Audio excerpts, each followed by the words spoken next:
So fans of the Souls games are reading quite well, saying that we got the Elden Ring Night Rain beta, and that's live now for whoever got into it. But if you're not interested or didn't get into Elden Ring Night Rain's beta, then you have Lies of P Overture, the DLC for Lies of P. If you've been on this channel for a long time now, then you would know that I am the Lies of P glazer. In fact, I might be the biggest Lies of P glazer on the internet. So because of that, I am more excited for the Lies of P DLC than I am for Elden Ring Night Rain. However, I have to bring some bad news because there are two fatal flaws with the DLC trailer that no one has talked about, so let's talk about those real quick. So the crimes that are in this DLC trailer are 1, that it ends, and 2, it's just too short. I also would have liked to see an official release date instead of just summer 2025, but you know what? I'll take what I was given. And since I don't really have any real complaints about the DLC trailer, I have to tell you something. I am all in on this DLC. Give it to me now. Give it to me now, and you may even be better than From Software. Now, even though this DLC trailer is only about 90 seconds, there's still a lot of things that caught my attention that I would like to talk about here. These are little things that caught my attention and what has me the most excited with the DLC itself.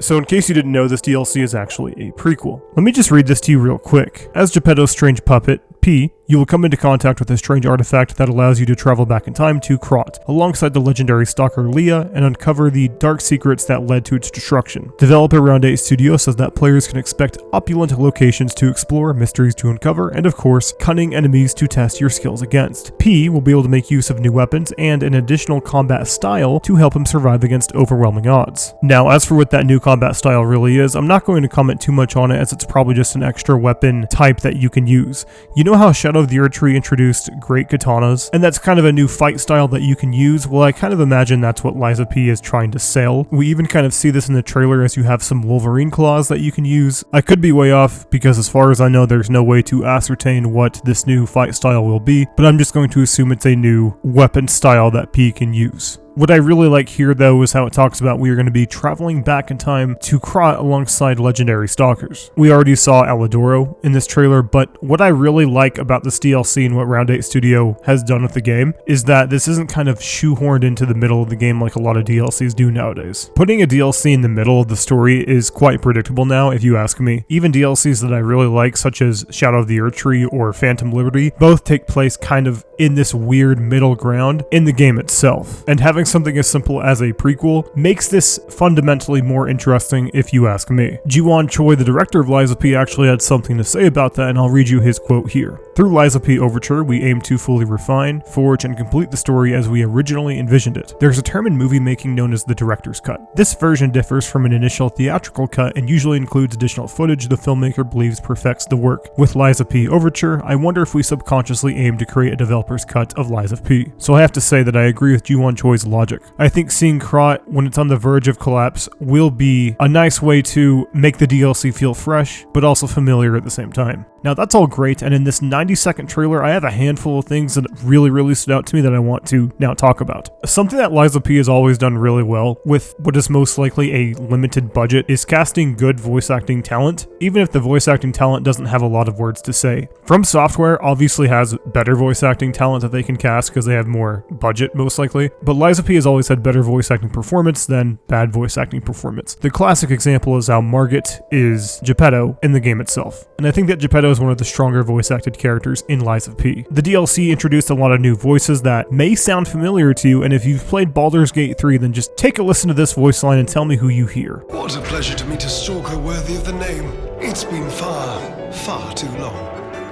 That was the first thing that really stood out to me with this DLC is Asterion. It was probably the first thing in the DLC that I was like, oh wow, that's really cool. And once that clicked, the rest of the DLC trailer was really starting to fall in place for me. I like the new setting, I think the new outfit looks really good, but there's something that caught my attention. Something that I'm excited for more than the average person. Now what is that, you may be asking? Well, that's a good duo boss. So if you're new to my channel, then I love duo bosses, and I'm not talking about those fake wannabe duo bosses such as Godskin Duo in Elden Ring. No, I'm talking about Ornstein and Smo, the Dark Lurkers in Dark Souls 2, and of course the demons in the Ring City. These are some of my all-time favorite bosses in the Souls games, and the most disappointing thing with Elden Ring is that it didn't have a good duo boss. I don't think Lies of P had a good duo boss either, or even a gank fight. The Black Rabbit Brotherhood is fine for what it is. I don't have too many issues with the Black Rabbit Brotherhood, but they kind of just feel like a bunch of mini bosses in one room, and they don't have interesting moves that flow together, like Ornstein's Melt, for example. But these two here are what made me fall in love with this DLC trailer. The enemy on the left here reminds me a little bit of Arcane Season 2, or even Echo from Overwatch, and the enemy in the center looks like it would be the main show of the fight. Now, just because there's two enemies here doesn't confirm a duo boss. However, later in the trailer, you actually see these two fight against P. One of them has these blue balls that P actually deflected, or at least it looked like he deflected, while the other enemy is surrounding P. So unless the trailer is being coy, this is what I would call a duo boss. And if this duo boss is anything above a B grade, then I'm just going to say it. Lies of P will be probably higher than Dark Souls 3 on my Souls games tier list. And what makes the 5 seconds that these two were in the trailer so special to me is that we've never seen a good duo boss in the Sekiro Bloodborne-esque combat system. Lies of P is kind of an amalgamation of Sekiro and Bloodborne, and those two had really bad gang fights. Unless you're one of the 5 people that like the duo Guardian Ape, you haven't played a good duo boss in the deflection-based combat system. And if this duo boss is going to be special, then I just want to quickly mention this here. I hope this DLC is a good 30% harder or more than the base game of Lies of P. I feel like once they fixed the balance of Lies of P, or they tried to fix the balance of Lies of P, they made it too easy. If you don't remember, when Lies of P released, it was way too hard, and then they nerfed it and buffed the player, and after they did all of that, I think it's a little bit too easy now.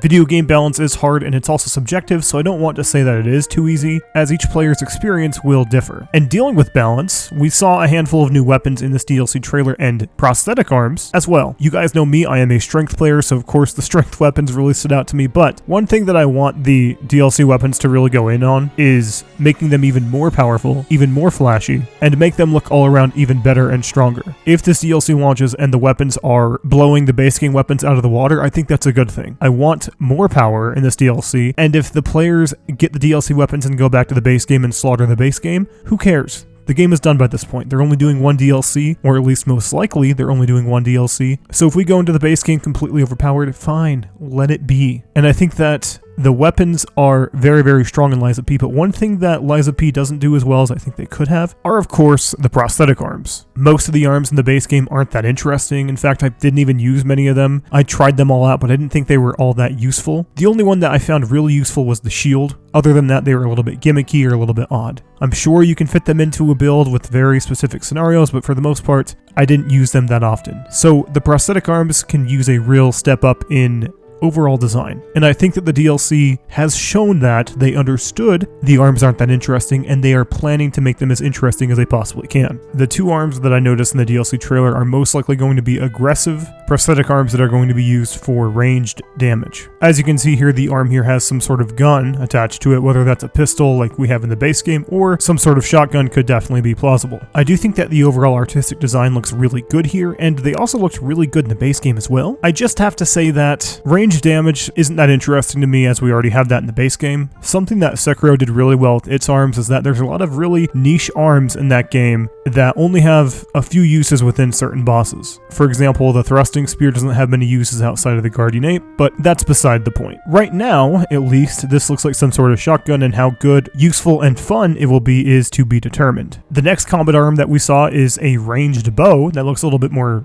interesting in concept. It also has another really, really epic artistic design here. I love the green that it's rocking, and I think that a bow is just more interesting than some sort of gun. What I would like to see with these two new arms, or even more new arms that we have, is more customization with the prosthetic arms in general. Sekiro had variations of the arms in that game. For example, the firecrackers have a few different variations. You can hold R2 and you can charge the firecrackers for longer. Little things like that. If this bow, for example, can have a sleep effect, a paralyzing effect, an explosion effect, something like that to make the arms just feel a little bit better to use instead of just whatever we got in the base game. There are upgrades in the base game, but I want more customization immediately, since this DLC is probably going to be a short 6, 7, 8 hour experience. And the final thing that I want to talk about is, are they going to be making summons more interesting and even more thematically appropriate? Summoning a specter in the base game of Lies of P is just really lame. There's no story, as far as I know at least, attached to the specter. It's just a phantom-looking companion that fights the boss with you. In the From Software games, the summons always have some lore or backstory to follow their summon, and it usually works really well in those games. Lies of P, however, completely missed the mark with the summons. The reason I bring this up here is because you can actually see P call upon Alidoro to fight alongside him with a special horn. Now, is this just for story story purposes, and that's how they're going to introduce Alidoro, or is he going to be the companion alongside a few other legendary stalkers that P will summon for help with bosses, very similar to the NPC that you could summon for Bale in Shadow of the Erdtree. There's a lot of possibilities, and I guess we won't really know until the DLC comes out. But with all of that being said, this DLC is looking to be really fantastic, and I want this DLC more than Elden Ring Night Rain. As I said earlier, this DLC just looks like something that's really, really good. Night Rain is its own thing, I get it, but I've always had complete faith in the studio that makes Lies of P. I think that if From Software was going to have one competition that could really play ball with them, it would be this team. Anyways, those are my thoughts on the Lies of P DLC trailer, and I want to thank you for watching the video. Have a good day.